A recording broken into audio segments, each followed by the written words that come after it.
चलिए अपने एक्सपर्ट्स की कॉल लेंगे, बट उससे पहले एस्कॉट्स और एक बार आईटीसी पर नज़र डाल लेते हैं, क्योंकि आईटीसी जैसा अभिषेक बता रहे थे कि देखिए यहाँ पर लगभग 3.76 करोड़ के शेयर के बड़े सौदे होते हुए दिखे हैं। कुणाल, आपकी रीडिंग आईटीसी पर, क्योंकि 400 के लेवल्स को होल्ड करता हुआ दिख रहा था आईटीसी, बट एकाएक से प्रेशर बनता हुआ दिख रहा है 2%। कौन रहेंगे सेलर्स यहाँ पे, देखना इंटरेस्टिंग होगा, क्योंकि बैट लगातार जो है उन्होंने स्पष्ट कर दिया है कि वो यहाँ पर थोड़ा स्टेक सेल करेंगे। बट 2% की गिरावट, चार्ट फॉर्मेशन आप कैसे देख रहे हैं? एक्सटेंसिव है जो नियर बाय सपोर्ट था 398, उसके नीचे स्टॉक ट्रेड कर रहा है। लाइकली चांसेस है स्टॉक लोअर लेवल पे 383 तक के लेवल दिखा सकता है, और अगर ये 383 अगर ब्रेक होता है तो फिर समझिए कि लोअर लेवल पे स्टॉक आपको 350 तक के भी लेवल दिखाने के लिए रेडी हो जाएगा। व्यू फिलहाल नेगेटिव साइड का ही है। ट्रेडिंग के लिहाज से तो टोटली अवॉइड करके चलने की सलाह है, लेकिन मैं कहूंगा अगर 383 आता है तो वहां भी एक बार एवरेज करके चलने की सलाह है। अगर किसी के ऊपरी लेवल पे आईटीसी फंसे हैं तो एक बाउंस बैक एक्सपेक्टेशन वहां पे रख सकते हैं।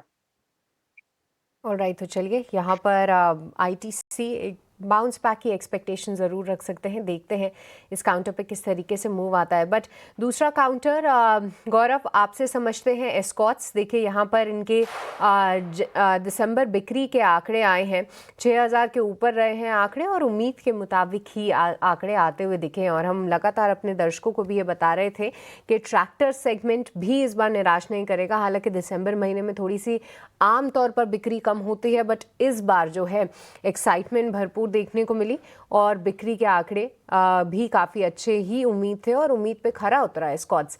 2% की तेज़ी ऑलरेडी है यहाँ पे। गौरव, आपकी रीडिंग? सृष्टि अच्छा लग रहा है स्कॉट्स। ऑल्दो अभी कंसोलिडेशन रेंज में ही ट्रेड कर रहा है, where in upper band is somewhere around 3900 levels, और लोअर बैंड की बात करें तो लगभग 3500-3520 का है। तो अपर बैंड के नजदीक है। ब्रेकआउट की मुझे अपेक्षा इस स्टॉक के अंदर नजर आ रही है। 3900 का ब्रेकआउट निकलेगा तो ये शेयर आगे 4200 से 4400 की रेंज के लिए आगे तैयार होगा। जिनके पास एग्जिस्टिंग शेयर होल्डर्स हैं उन्हें होल्ड रखने की सलाह होगी। फ्रेश बाइंग करनी चाहिए ब्रेकआउट पॉइंट 3900 के ऊपर ही। तो चलिए यहाँ पे 3900 के ऊपर ही फ्रेश बाय आप करिए, ये फिलहाल राय आते हुए स्कॉट्स को बोटा के लिए। पर आइए अब शो में एक और ख़ास मेहमान का भी स्वागत करते हैं। हमारे साथ अब हरीश जुजारे भी जुड़ चुके हैं। हरीश जी, वेरी हैप्पी न्यू ईयर आपको और आपकी पूरी टीम को।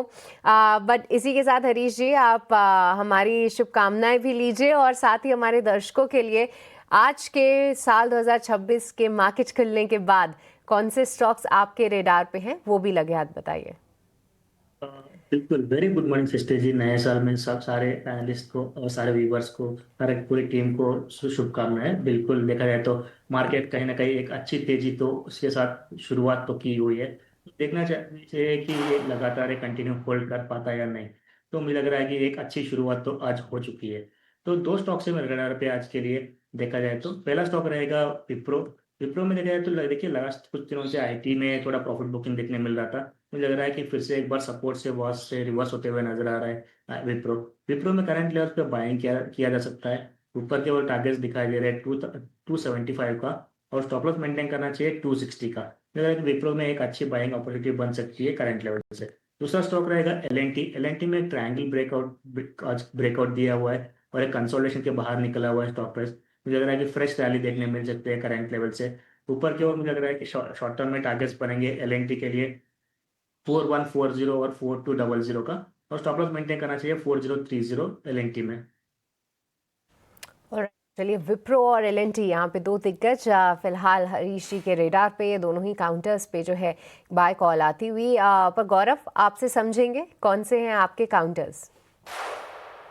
जी, आज के सत्र में अभी सोफार मुझे भेल का शेयर काफी अच्छा लग रहा है। बीएचईएल 290-91 के भाव पे ट्रेड कर रहा है। चार्ट फॉर्मेशंस अच्छे हैं। कंसोलिडेशन का ब्रेकआउट आता हुआ नजर आ रहा है इसके अंदर मुझे। इस शेयर को करंट भाव पे हम बाय के लिए कंसिडर कर सकते हैं, taking a small stop loss close to 286, और लगभग हम 300 तक के हम इसके अंदर टारगेट्स की उम्मीद की जा सकती है नेक्स्ट वीक तक। ये BHEL 300 तक के टारगेट्स अगले हफ्ते तक आने चाहिए, ये फिलहाल गौरव का मानना है। इस काउंटर पर रखेंगे नजर। पर कुणाल, आपके कौन से रहेंगे ओपनिंग ट्रेड्स, बताइए। हेलो, ओपनिंग ट्रेड की बात करें तो व्यू फिलहाल आरईसी के ऊपर पॉजिटिव साइड का ये है। आरईसी में एक अच्छे खासे मोमेंटम आने वाले दिनों में देखने को मिल सकती है। इतना ही नहीं, अगर 2026 में किसी को अगर दूसरा कोई स्टॉक चाहिए हमारे ओर से, तो मैं कहूँगा आरईसी के ऊपर फोकस करके चलने की सलाह रहेगी। अच्छा खासा बॉटम फॉर्मेशन काउंटर ने बना दिया है, 362 के अराउंड स्टॉक ट्रेड कर रहा है। खरीदारी करके चले, 350 का हम यहाँ पे ऐसे मेंटेन करके चलेंगे। टारगेट की बात कर लेते हैं, 372 का पहला टारगेट है और जैसे ब्रेक 388 का दूसरा टारगेट भी आपको यहाँ पे देखने को मिल सकता है। एंड दूसरा कॉल है वो है एमएनएम है। नो डाउट आज जब ऑटो के नंबर्स आएंगे, लेकिन एमएनएम में एक अच्छी खासी मोमेंटम देखने को मिल सकती है। 5 जनवरी को उनका फेस्टिव वर्जन जो प्रीमियम कार है एक्सयूवी 700 उसका लॉन्च होने वाला है और मुझे लग रहा है कि अच्छी खासी बुकिंग हमें वहां पे देखने को मिल सकती है। सो एमएनएम एक रिदम में रहने वाला है और 60G आई थिंक मैंने देखा है। आप भी ऑटो सेक्टर को बहुत ही अच्छी तरीके से चेक करते हुए आप गाड़ियों का टेस्ट ड्राइव भी लेने जाते हो, जो मैंने अभी टाटा सिएरा का आपका वीडियो देखा है। तो मुझे लगा है कि एमएनएम फिलहाल फोकस करके चलने की सलाह है। 3756 के अराउंड ये स्टॉक ट्रेड कर रहा है। खरीदारी करके चलने की सलाह रहेगी। लोअर लेवल पे हम जो एसएल मेंटेन करके चलेंगे वो 3700 का टारगेट की बात कर लेते हैं तो 3800 का पहला टारगेट है 3800 एंड जैसे ही वो ब्रेक होगा आपको 3870 3870 का दूसरा टारगेट भी देखने को मिल सकता है। ठीक है, एमएनएम को लेकर पॉजिटिव व्यू। और आज हम देख रहे हैं कि निफ्टी का में जो टॉप 3 गेनर्स उसमें एमएनएम भी शामिल आपको नजर आएगा। तो 3800 और 3870 रुपए के टारगेट होंगे इसमें कुणाल जी की तरफ से, और 37 रुपए का आपको स्टॉप लॉस लगा के चलना है, करीब 50 रुपए नीचे का। तो रिस्क रिवॉर्ड रेशो ठीक ठाक नजर आ रहा है अगर हम एमएनएम की बात करें तो। निफ्टी ने अपने गेंस लगभग सरेंडर कर दिए। 22 अंकों की ही तेजी रह गई, 22-24 अंकों की।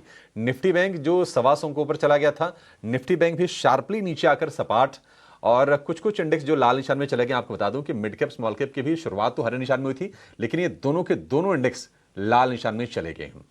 देखिए, नया साल तो हो गया है, लेकिन बाजार के लोग नया फ्यूल भी चाहिए नए साल में, और वो नया फ्यूल अभी मिसिंग है। कल तो वो क्या है कि जो बाइंग आई हल्की फुल्की शॉर्ट कवरिंग, और बाकी एनएवी बढ़ाने के लिए फंड्स की थोड़ी बाइंग आती है तो बाजार उस पर चल गया था।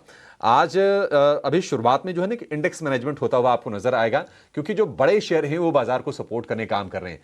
कौन से शेयर चल रहे हैं आप देखेंगे कि रिलायंस चल रहा है, बढ़िया वेटेज है निफ्टी में। इन्फोसिस में आपको तेजी दिखाई देगी। एल&टी का शेयर ऊपर है, भारतीय एयरटेल शेयर ऊपर है। अगर ये शेयर अगर ऊपर नहीं होते, इसमें से एक दो भी अगर नीचे होते ना, तो इंडेक्स भी निफ्टी भी आपको लाल निशान में दिखाई दे रहा होता है, जो कि अभी 30 अंक ऊपर आपको कारोबार करता हुआ दिखाई देगा। लेकिन रिलायंस की स्ट्रेंथ जो है वो बाजार को मजबूत कर रही है। रिलायंस करीब 1% ऊपर आपको नजर आएगा। राय हरीश जी आपकी रिलायंस के शेयर को लेकर क्या होगी? क्या रिलायंस 1600 रुपए के लिए बाइंग कर सकते हैं? मतलब 1600 रुपए यानी कि 1% और चलना होगा यहां से। अभिषेक जी, बिल्कुल लग रहा है जो रिलायंस में एक अच्छा स्ट्रेंथ दिखाई दे रहा है। कल का तेजी दिख रहा है तो ऑलमोस्ट मुझे लग रहा है कि जो रिसेंट हाइस थे वो क्रॉस भी कर चुका है मोस्टली। तो मुझे लग रहा है कि यहाँ पे मोमेंटम बढ़ता हुआ नजर आ रहा है ऊपर की ओर। बिल्कुल आप जो बताए 1600-1610 के आसपास तक यहाँ पे पुश देखने मिल सकता है ऊपर लेवल पे। तो 1610 के आसपास एक रेजिस्टेंस है, मुझे लग रहा है कि वो निकालना जरूरी है। जब तक मुझे वो नहीं निकलता है, मुझे लग रहा है कि रिलायंस थोड़ा एक कंसोलिडेशन में रह सकता है। लेकिन शॉर्ट टर्म में बिल्कुल 1600-1610 के लेवल्स बिल्कुल देखने मिल सकते हैं। इसी के बाद बाइंग है तो बने रह सकते हैं। 1610 के आसपास मुझे लग रहा है कि थोड़ा बहुत प्रॉफिट बुकिंग के लिए छोड़ सकते हैं। फिलहाल फ्रेश बाइंग थोड़ा अवॉइड कर सकते हैं, क्योंकि ऑलरेडी कल हमने अच्छी चीजें देख चुके हैं रिलायंस में। तो ओवरऑल किसी को बाइंग है तो बने रहना की राय रहेगी रिलायंस में।